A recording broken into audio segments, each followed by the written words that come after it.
All right. So I'll introduce myself and then I'll get Emma to introduce herself. So I'm Mark Horowitz. I'm a researcher and clinician, and I work in England. And I had a lot of trouble coming off Lexapro, and that alerted me to all the trouble other people have coming off antidepressants. And so I switched my research into helping people, working out how to help people to stop these drugs.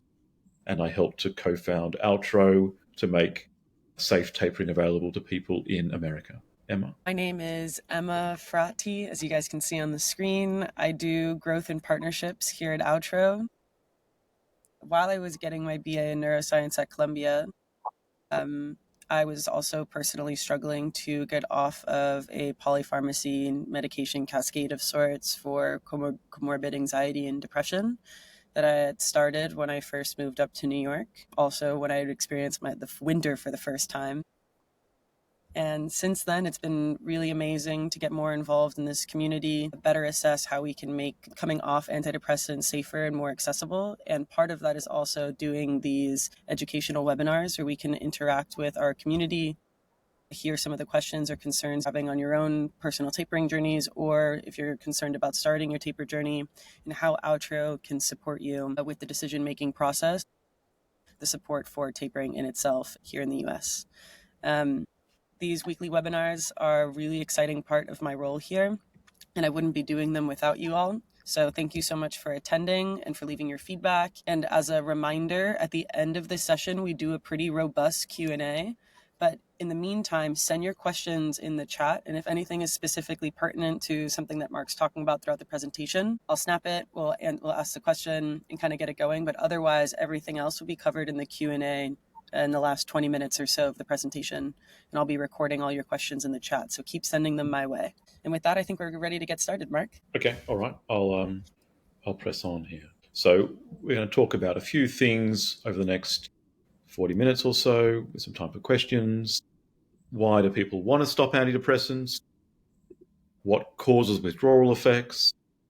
What is hyperbolic tapering? And then we're going to focus a bit more on tapering Effexor and Pristiq, which are both pretty hard drugs to come off in general, and then some time for questions. So why should we be stopping antidepressants in general? I think there has been quite a phenomenon in America in the last few years where there has been skyrocketing prescriptions for long-term antidepressants. So if you see on the right-hand side, you've got a graph where the number of people who are on these drugs for a few years is fairly stable, although this only goes up to 2015. But the number of people that are on antidepressants for more than 5 years is the red line just going up and up and up. And there's lots of reasons why that might be happening. A lot of people are being told that they might need medication lifelong. Sometimes they're told they've got a chemical imbalance in their brain and they need an antidepressant to fix it, just like insulin for diabetes. And we know that people that are told that, which is not based on good evidence, are more likely to stay on these drugs lifelong and not stop them, because that's the sort of logical consequence of understanding that or being told. We also think it's because people have a hard time stopping the drugs, so they are trapped on these drugs long term. And I guess a portion of it is because some people find the drugs helpful, which we can also talk about more. So there is increased rates of long-term prescribing. There are more and more people on polypharmacy, which Emma mentioned. Sometimes the prescription of one drug can lead itself to the prescription of another drug. So, for example, antidepressants can cause anxiety and trouble sleeping, which can lead to people being prescribed further antidepressants or benzodiazepines or sleeping tablets. Sometimes they can cause poor concentration or memory, and that can lead people to being given stimulants or even being diagnosed with ADHD. And that can lead to more medications, and stimulants themselves can cause further anxiety, leading to more medications. So people can get caught up in a cascade where they're prescribed more and more drugs over time. We know that the more drugs you're on, the more interactions that there will be between the drugs and the more potential for harm. We know that a lot of people may experience benefit from use of an antidepressant, but it comes to a point where they no longer need the medication. So, for example, People are often prescribed these drugs in the context of something going wrong in their lives. A breakup, loss of a job, death of a loved one. Emma mentioned moving cities to a very cold city at different points.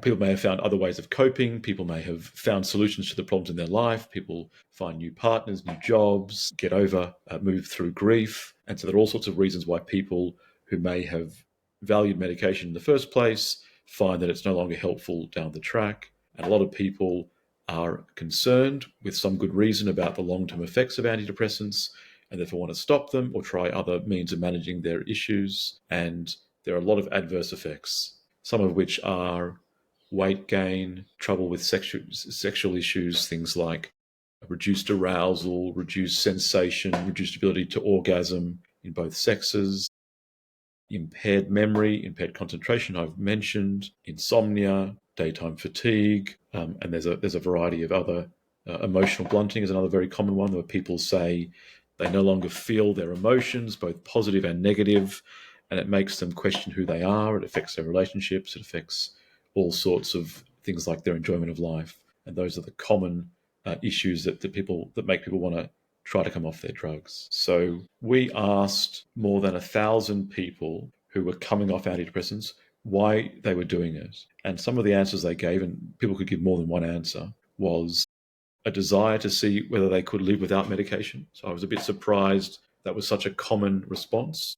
But I think people have sort of a natural inclination to see, can they manage their own lives?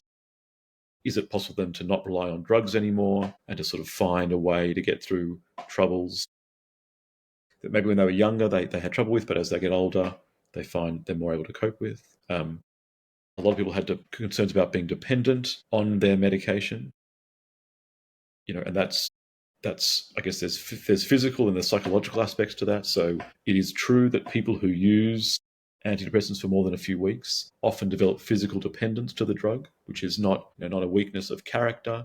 It's just the way that the brain responds to being on a drug. And that means when you come to stop it, you can get withdrawal effects. And maybe some people also sort of become psychologically reliant on their drug. I mentioned long-term effects. That was a very big concern for lots of people. And a lot of people felt better. So they were thinking, why do I need to be on this drug if things have already improved?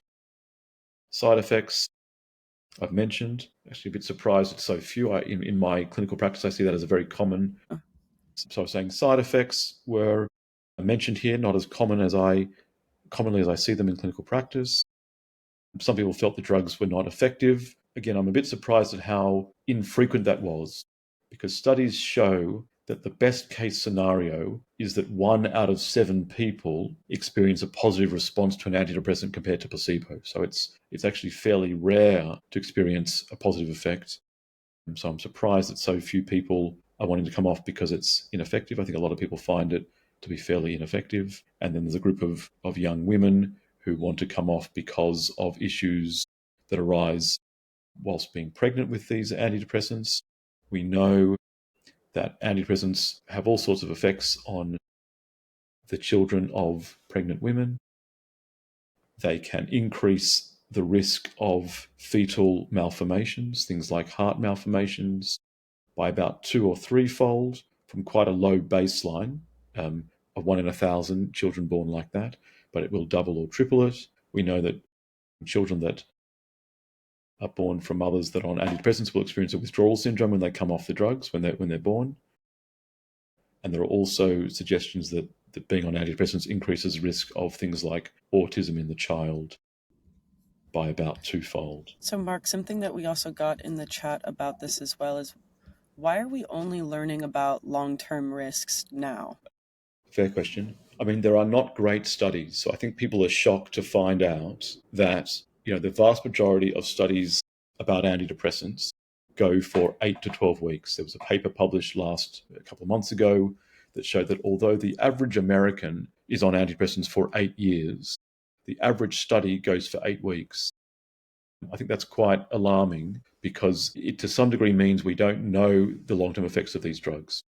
So, for example, there are studies that show that people on antidepressants are more likely to have strokes, falls, fractures, develop osteoporosis, develop cataracts, heart disease, and even die early. One of the trouble with these studies is they're not what are called randomized trials, because no one has done these long studies. And so we can't be exactly sure if it's the depression or anxiety causing those risks, or it's the antidepressants, or it's something else about people that are prescribed antidepressants. But for some of those issues, there are reasons to think that it probably is antidepressants. Antidepressants can affect cataracts, they can affect bones and cause osteoporosis. So to me, it is very worrying, as I guess the questioner is suggesting, that we don't have better information about the long-term harms of these drugs. And we are sort of left trying to piece together the small amounts of studies that exist. And the reason for this is drug companies can get their drugs onto the market with 8-week studies, and they're not required to look at long-term effects. And I think that is worrying. So I'll keep going here. Along with there not being very clear information about long-term effects, there haven't been a lot of studies looking at how to safely stop these drugs. And what that means is when patients want to come off antidepressants, they find they're often met with a lot of ignorance from clinicians who haven't been trained in how to do it. They don't know how to spot withdrawal effects. They don't know how to get people off safely.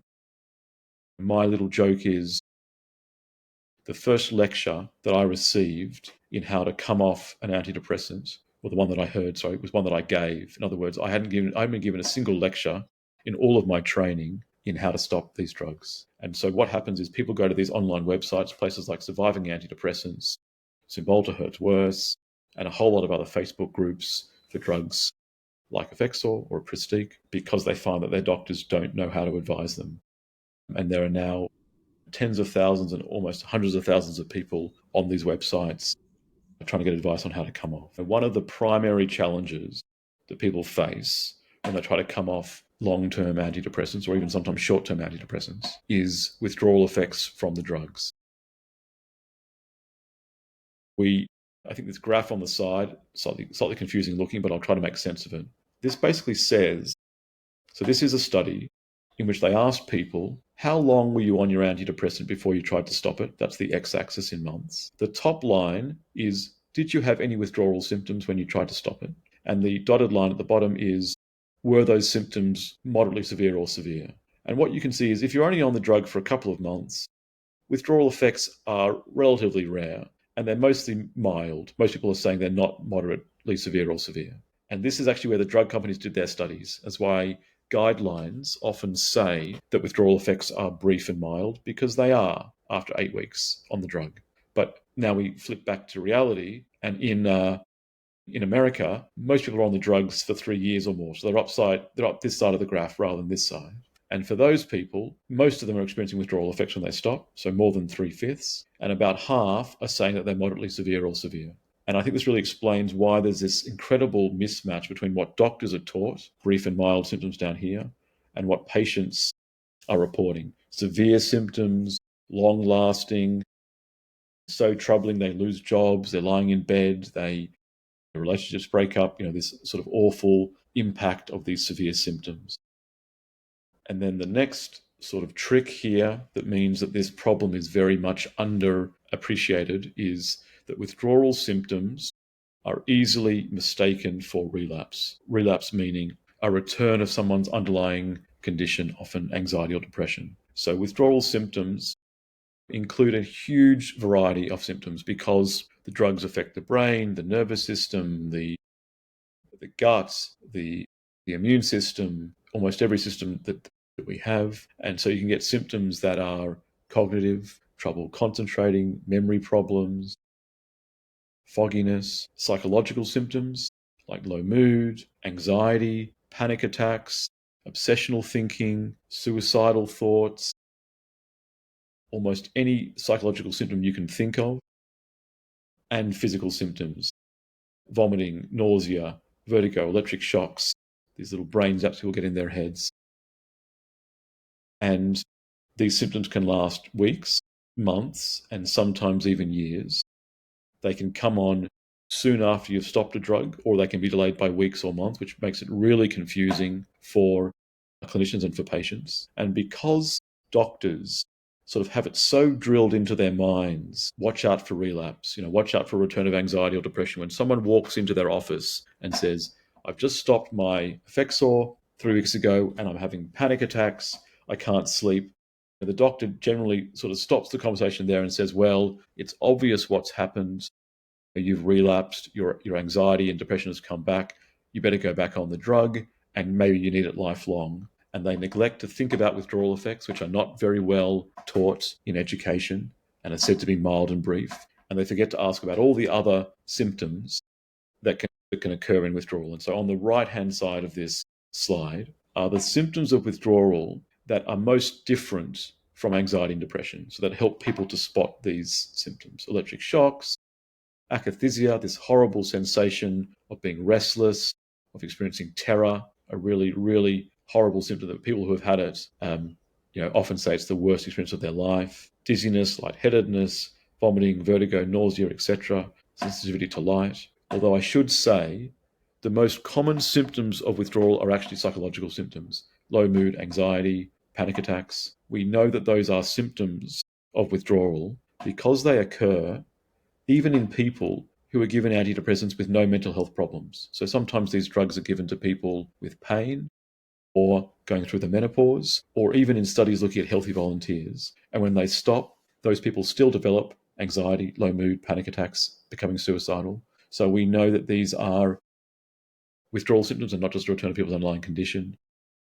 And this is what causes so much confusion to clinicians.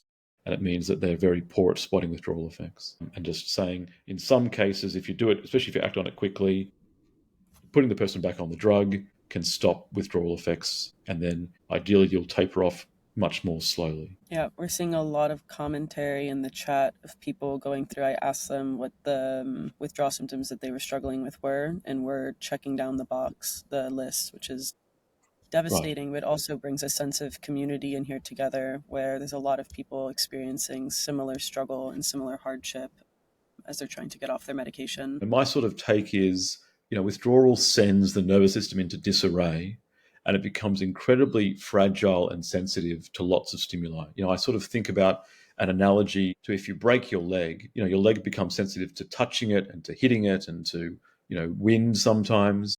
And I kind of think the same is true for the nervous system, that coming off these drugs too quickly really irritates the brain and makes it fragile and sensitive. And so people become more sensitive to stress, to light, to noise, sometimes even to food and other medications. So I think it's a very much a sensitized state altogether. But as to what is exactly going on, there's been very little research into it because most researchers don't seem to pay it much attention. So that brings us to this sort of jargon term, hyperbolic tapering, which is a science-based method with increasing evidence these days, which is designed to minimize withdrawal. And I'll kind of talk you through where that comes from. And it's one of the central things that we focus on at Outro to help people stop these drugs safely in a way that doesn't cause them a huge trouble. And you can see there's 2 papers, one that I wrote a few years ago and one that our medical director, Professor Shapiro, wrote a few months before me. So the overall story here, and I'm not sure, these graphs are a bit hard to get your head around, but I'll try to make sense of them. Basically, this is time on the x-axis. The blue line is basically level of the drug. You start the drug at the arrow, the drug builds up in your brain, and over time it reaches a steady state. And that can take a few days or weeks. Along with that, the black line is kind of what the brain gets used to. The brain gets used to the drug being in the system. It sort of becomes, we like to be in balance. So there's this complicated word here, homeostatic, which comes from the word homeostasis, which kind of basically means we like to stay in the middle. When it's too hot outside, we sweat. When it's too cold outside, we shiver. We basically adapt to changes. When a drug, for example, increases serotonin in your brain or in your synapses, the brain becomes less sensitive to serotonin in order to balance things out. And while you're on a steady state of the drug, your brain is in a kind of a new equilibrium. Then at this point, this is someone abruptly stopping the drug. This means they've thrown it in the bin, they've just stopped it. The drug leaves their body in a few days or weeks. But what doesn't happen as quickly is the brain takes a while to get used to the drug not being there. And we know from studies, it can actually take months or even years for the brain to kind of readapt to the drug not being there, to return to its kind of factory settings, how it was before the drug was there. And the difference between what the brain expects and what the drug is giving, I've shaded in grey here, and that's what causes withdrawal effects. It's the brain is used to 10 units of serotonin, it's being given now 0, and it's screaming out for more. And those symptoms can last as long as it takes the brain to readapt to the drug not being there. And if that takes 3 or 4 years, months or years, then the symptoms can last for months or years. I think doctors often are confused by this.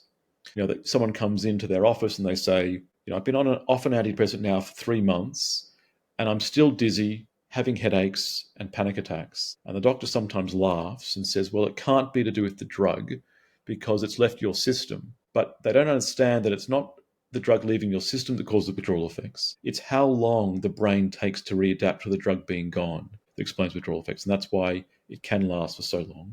The picture beneath this is the same situation, put someone on the drug, but now rather than stopping in one big jump, they're stopping in 3 smaller jumps, or 4 smaller jumps. And that does mean there's still this lagging behind while the brain gets used to the drug not being there. But the shaded region is smaller because it's less work for the brain to adapt to these 4 small changes. And so there's less withdrawal.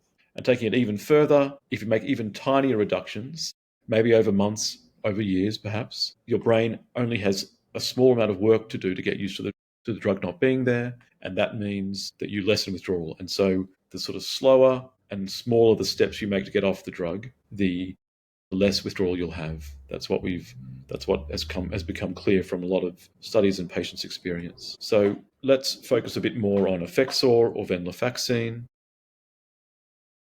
So just a brief overview of this drug. So the mechanism, what this drug does is it particularly targets the serotonin transporter and the noradrenaline transporter, or norepinephrine, I think you call it in America. And that leads to a build-up of serotonin and noradrenaline in the brain. There's always a big question of how do these drugs actually work, because what they do and how they work is a bit different. One common effect of Effexor is that people feel emotionally numbed on it. That sometimes after days, sometimes weeks, sometimes months, people feel very emotionally numbed. And some people welcome that they're in so much trouble, anxiety, panic, low mood, that having the volume turned down from a 10 to a 3 is a relief. And other people find that in the long term very upsetting because it means they're not fully present in life. It affects their relationships, it affects their interest, it affects their sense of self. The risk of withdrawal for Effexor is almost as high as you can get. So it is in the top 4 antidepressants for withdrawal. It's actually even higher a risk than an opioid, buprenorphine. So it really is a very hard drug to come off. Your brain gets very, very tightly accustomed to it, and it can be very hard to stop. In one study, almost 3/4 of people experienced mostly moderate or severe symptoms after coming off. And this is just after 8 weeks of use. So you can imagine you've been on this drug for 5 years, 10 years, or 15 years, you're at even higher risk. So it can be a very difficult drug to come off. I've seen some very, very horrible symptoms when people come off too quickly. Tapering, I'll talk about on the next slide. I'll tell you what I mean by linear dose reductions versus hyperbolic dose reductions to make sense of it, easy with a picture. And then the tapering options are, there are instant release tablets, which can be broken into half. You can get a compounded liquid from a compounding pharmacy to make things easier. Or there are capsules that contain which can be, you can have them, compounding pharmacy can count them or weigh them for you and re-encapsulate them, or people can do that themselves. We can talk more about that. So let me try and explain what I'm showing you here. So what you're seeing here is, this is from brain imaging of people taking venlafaxine or Effexor. And on the x-axis is the dose of the drug they were given. So, 75 milligrams and 150 are the most common doses, higher doses off the other side of the graph. And the y-axis, okay, it's got a bit of a complicated name there. It's for the serotonin transporter, how occupied it is by the drug. But you can think of it more simply as just effect on the brain. And the key point about this graph is it's not a straight line. So if you're looking at the black line here, It's this curved line. In other words, going from 75 milligrams to 150 milligrams doesn't double the effect on the brain, that's the y-axis. It only increases it by a little tiny bit. And even a little tiny dose, like 5 milligrams, which a lot of doctors would laugh at as being homeopathic or barely there, actually has about half the effect of 300 milligrams, much bigger than you would think. And the reason for this shape of curve, the technical reason is something called the law of mass action. What it really means is when there's no drug in the system, in the brain, all the receptors for the drug, so a receptor for a drug is like a key, and a receptor is like a lock, and the keys fit in the locks. All the receptors are kind of open for business. And so every milligram of drug at low doses has a big effect on all those locks. It's a bit like the game of musical chairs. At the beginning, it's very easy to find a chair, and so everyone's a winner.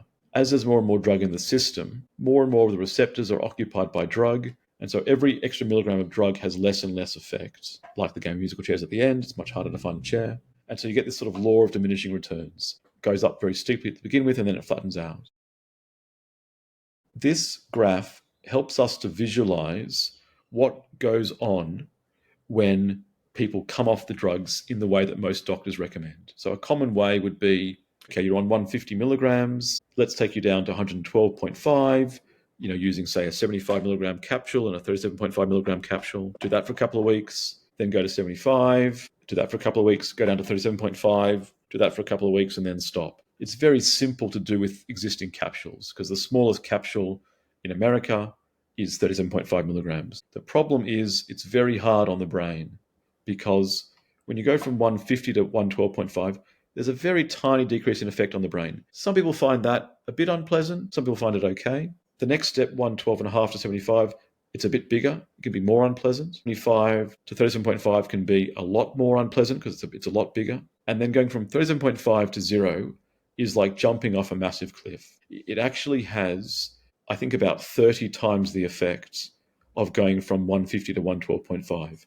And this is exactly what patients say. They say, the first few milligrams were pretty easy to come off, and the last few milligrams were hell. And when doctors are not aware of this relationship, they just basically see, a patient who's fallen to pieces, having panic attacks, they can't sleep, they're out of their minds with anxiety or panic.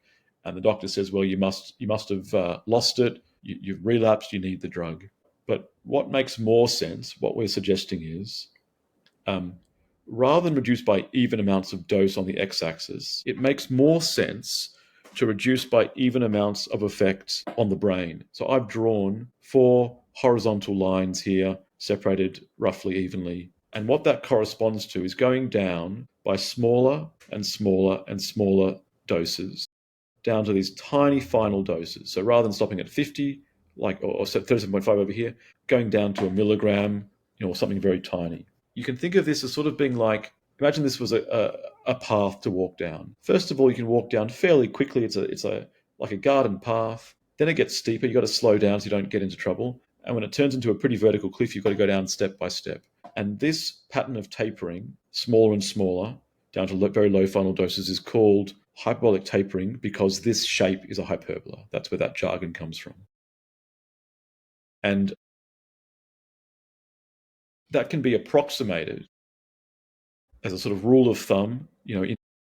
For patients in Outro, we go through their different risk factors to work out what category that they fall into. But roughly speaking, somebody with low risk factors who's on Effexor, so maybe they haven't been on it for too long, they haven't had too much trouble in the past coming off their drugs, they might be able to go down at 10% of their dose per month. And that kind of roughly looks a bit like this, smaller and smaller doses with a few extra steps. Someone who has been on the drug for 20 years, has tried to come off 5 times, has ended up in hospital when they've tried in the past, have had terrible symptoms, might need to go down by 2.5% per month. And someone in the middle of those two extremes, something like 5% per month.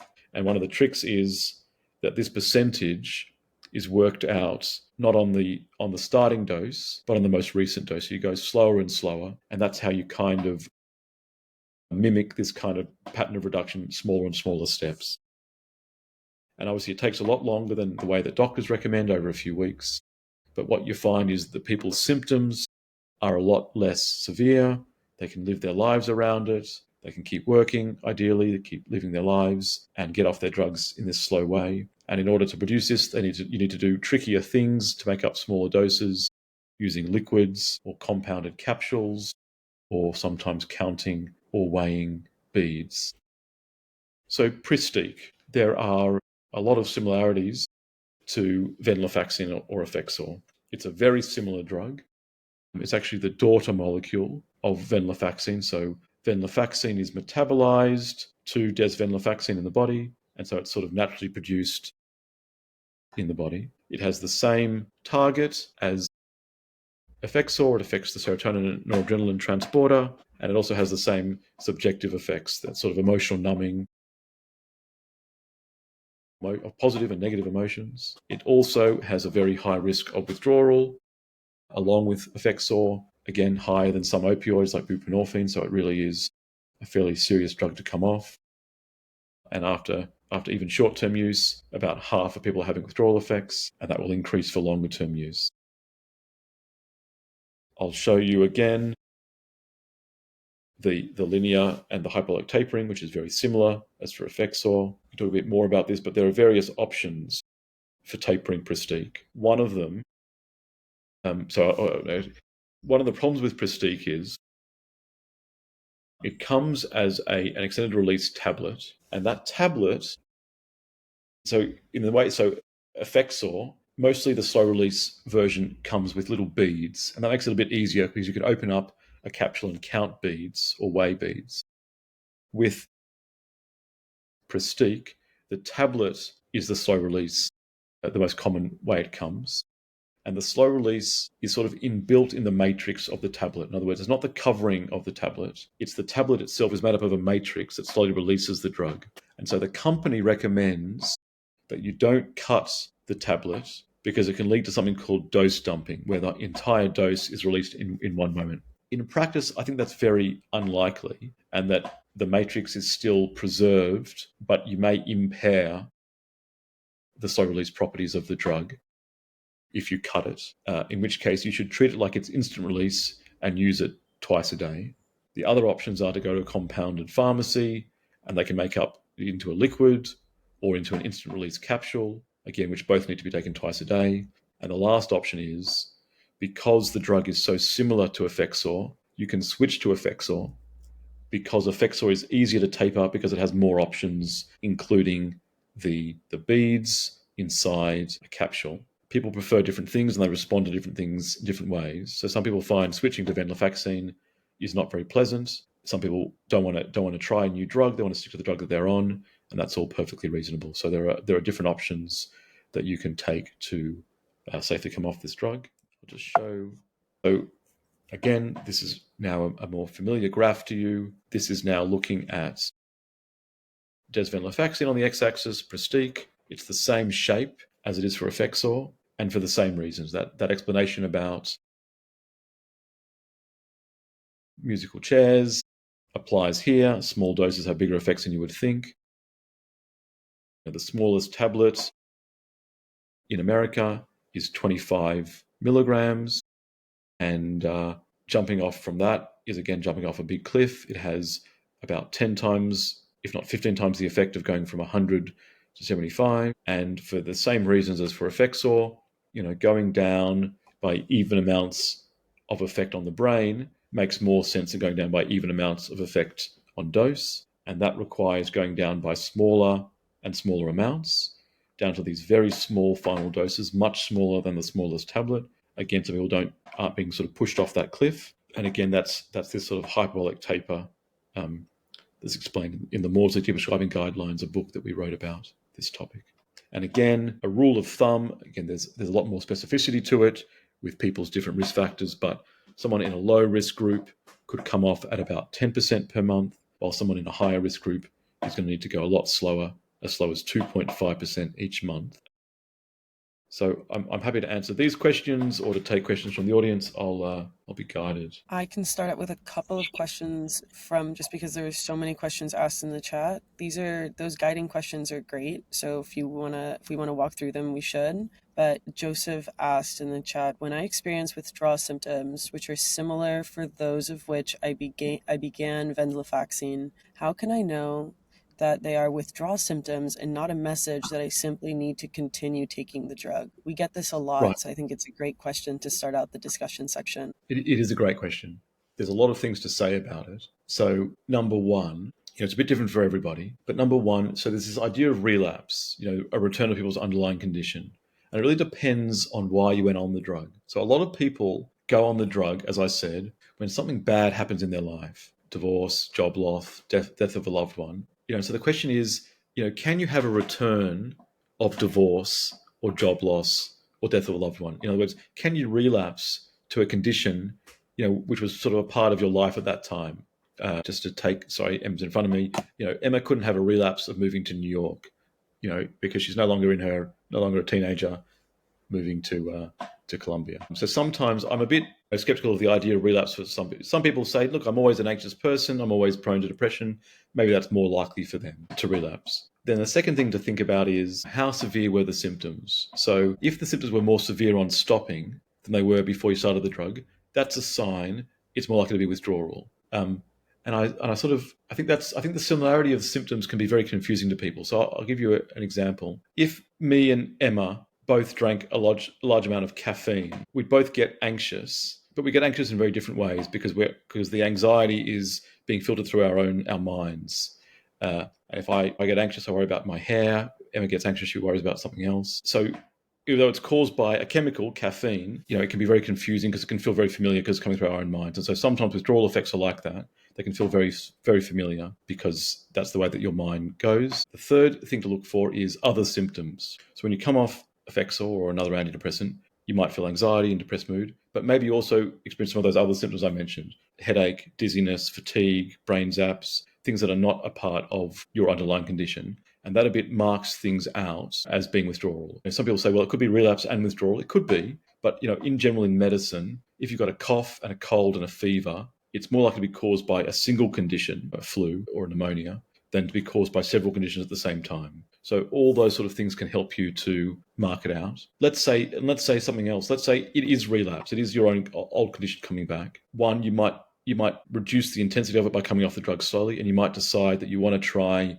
other ways of managing those symptoms. So I think even if it was a return of your underlying condition, you still have options to try different ways of managing it. So I think there's a few things to think through. You're muted. That's a great response, and I think it's a nice transition to Heba's question that I've also asked you in previous webinars, is if we can go over the risk factors for probability of experiencing severe withdrawal symptoms. Right. So there hasn't been a huge amount of research on the risk factors, so I've sort of coupled together in a few papers what exists, and there are 4 recognized risk factors, but there are probably more. Number 1 is the drug that you're taking, and we know that Effexor, along with Pristiq, along with Cymbalta, along with Paxil, are the 4 riskiest antidepressants, although all antidepressants have some risk of withdrawal. So unfortunately, if you're in the audience here, I guess you're on Effexor or Pristiq, which puts you in a high risk category to start with. Number 2 is how long you've used the drug for. People who've used the drugs only for a few weeks rarely have severe symptoms. You can, but it's rare. People who've used the drugs for more than a couple of years rarely have mild symptoms. In other words, you can have mild symptoms, but it's more rare.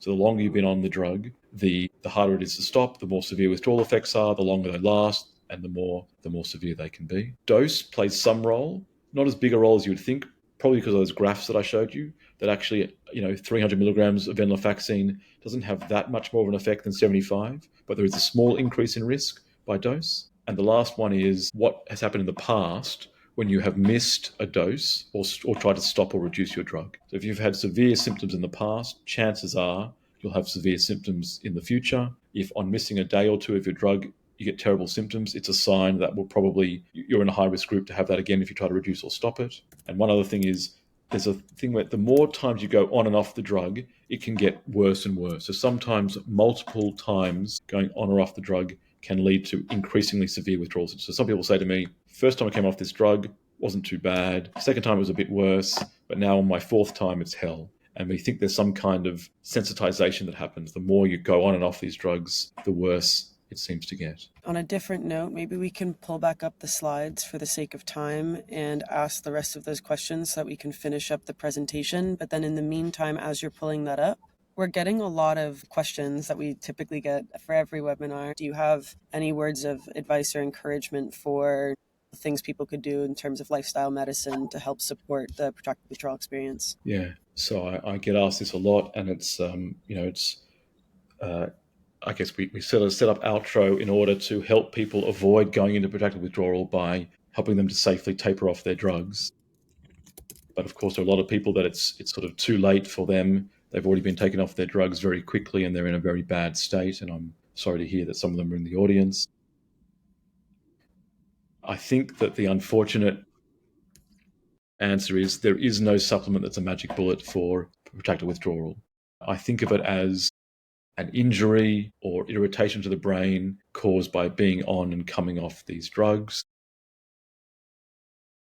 It's about the brain healing. It's about the system, healing. And really, there's very little we can do to speed that up with drugs or a supplement. If we break our leg, you put the ends back together, you protect it from further damage. But basically, there's no drug or supplement or procedure you can take to speed up the growth, the healing of your bones.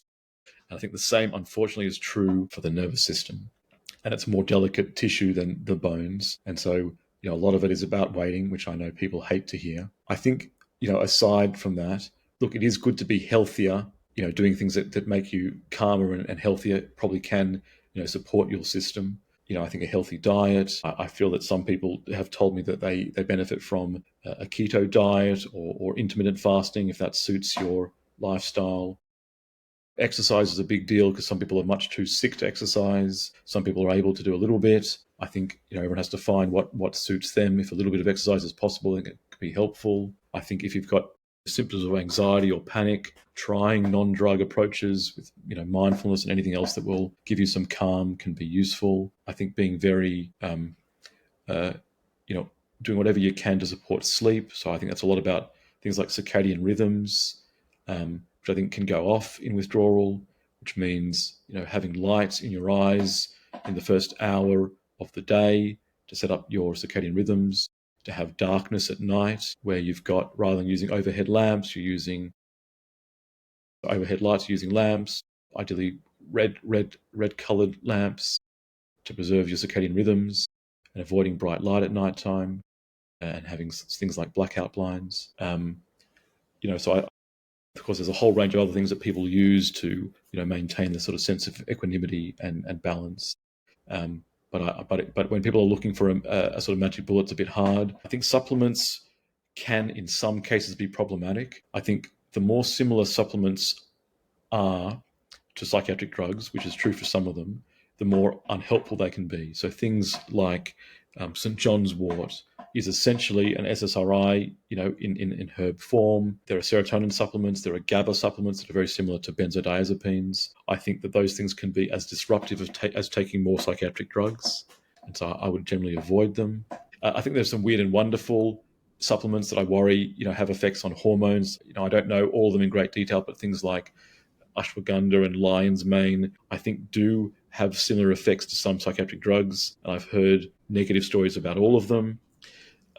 Sometimes that's not true for everybody, so it's very hard to say what's going to be warranted. Yeah, it's not a one-size-fits-all.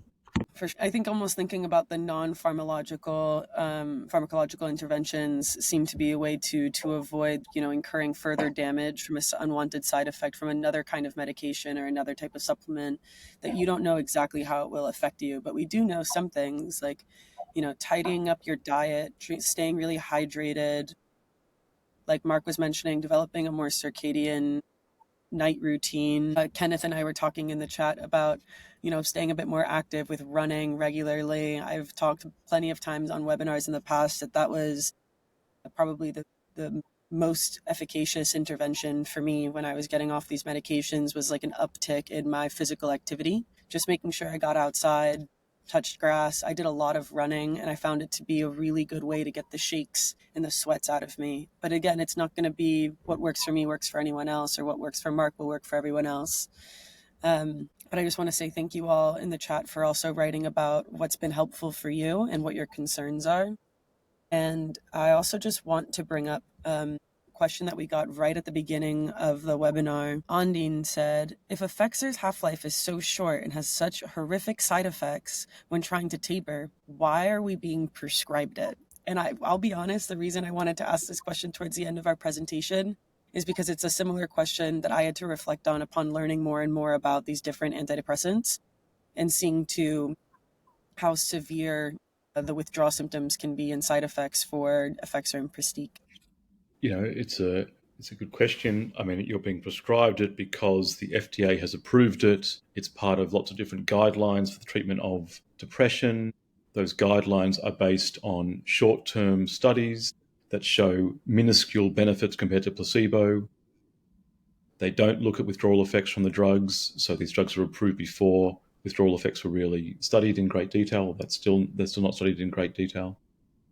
And in looking at the effects of the drugs overall, the harms and the benefits, I don't see great justification for prescribing them, but they continue to be prescribed because they're legal to be prescribed, and that's what doctors are used to doing. So I think it's a lot about culture. It's a lot about the way that the way that the FDA allows drugs onto the market, and I don't think that I think the ratio between benefits and harms is very poor for many people, especially long-term users. Well said. And on that note, I think we can proceed because I think we have a couple more slides, and this is a great opportunity. Anyone in the chat, if you have one more question. But otherwise, Mark, we can probably get through the rest of the outro content and get to that last page if anyone wants to get to our website. Okay, so I'll just go through this quickly then. I sort of talked about long-term risks. I talked about all those different, for older people especially, falls and fractures and osteoporosis and heart disease. I've also mentioned the sort of more obvious risks, emotional blunting, weight gain, trouble with memory and concentration. Every other day method of tapering is when you take an antidepressant every second day rather than every day. And the trouble with that is it leads to wildly up and down levels in the blood, and that can cause severe withdrawal effects for many people, especially with these two drugs that have a short half-life. So it's better to take a smaller dose every day than a larger dose every second day. I've talked a lot about common withdrawal symptoms. The protracted withdrawal symptoms are very similar. We've talked about mood problems, talked about cognitive problems, physical problems, a whole range of issues.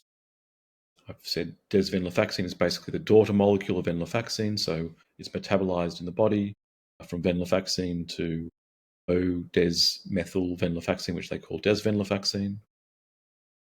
How can the withdrawal risk be so high if antidepressants are considered non-addictive? That's a good question. This comes down to a bit of a trick with language. So it's technically true that antidepressants are not addictive. Addictive generally means, in textbooks, that you crave a drug, you compulsively seek a drug, that your entire life becomes about that drug.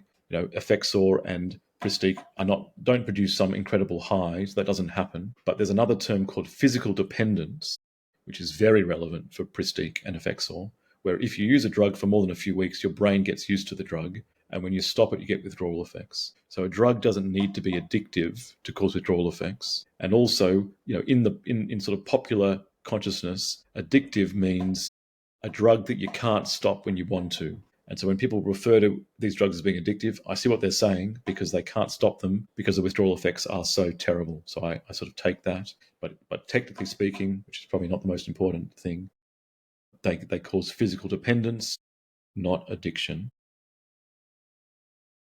Just talk about Outro for a minute. So Outro is the clinic that we offer to try to get people off these drugs more safely, where people fill out a questionnaire to work out that if they're eligible to be seen in our clinic. We then schedule a first appointment to go through what reduction schedule you'll follow. We monitor your withdrawal symptoms day to day, week to week, and we adjust things based on what's going on for you. We develop personalized hyperbolic tapering plans for every person based on their risk factors. You see a clinician between once, either every week or every 4 weeks. In between, you can message and ask questions in case any trouble arises. I think that's a very important part of this. And we are very quick to adjust things if things go wrong, so people aren't left to their own devices for weeks or months trying to work out what's going on. We have worked out a network of compounding pharmacies that can produce the doses that you need to make it easier. And I can tell you from our experience, there's been a lot of headaches with different compounding pharmacies. They're not all as good as one another. And so we've got a bit of a reliable partners now. And we've talked about all those non-drug ways of coping, which can be helpful. And we've got a full suite of tools to help people with that. And so, sorry, this is a brief overview is, yes, we talked about screening questions for eligibility, meeting with your often a nurse practitioner, sometimes a psychiatrist, for a deeper look at why you've been put on the medications, what's happened when you've tried to stop in the past, what your intentions are, and then creating a personalized plan and doing a lot of follow-up to make sure the plan is working and adjusting it as needed. And these are some of our nurses, doctors, advisors, patient experts, a friendly big group behind it. And Emma's geography is better than mine, so she'll tell you what these 7 states are. 6 states, now 7. We are currently in Florida, Texas, Colorado, California, and Washington, and we recently expanded also into New York, which means that our services are available in New York as of not yesterday, Wednesday, but last Wednesday. So it's been an exciting 8 days. Yeah, exactly. Yay, Alex. And yeah, this is where we're available for now. And I also took note in the chat that there was an increased interest in states all over the country for our services. And, we launched relatively recently, and it will be really exciting for us to be able to branch out and support more people in different states and get them the coverage, visibility, and validation of their experience that they deserve. With that said, I think this is a good place to stop right on the dot, which is the first time I think we've done that. So a full hour. Thank you everyone for writing into the chat. It was great to discuss Effexor and Pristiq with you and also hear about your specific tapering needs. Yes, thank you. And we'll see you next week for our webinar on Paxil. Thanks for bye, listening. everyone. Thanks. Bye.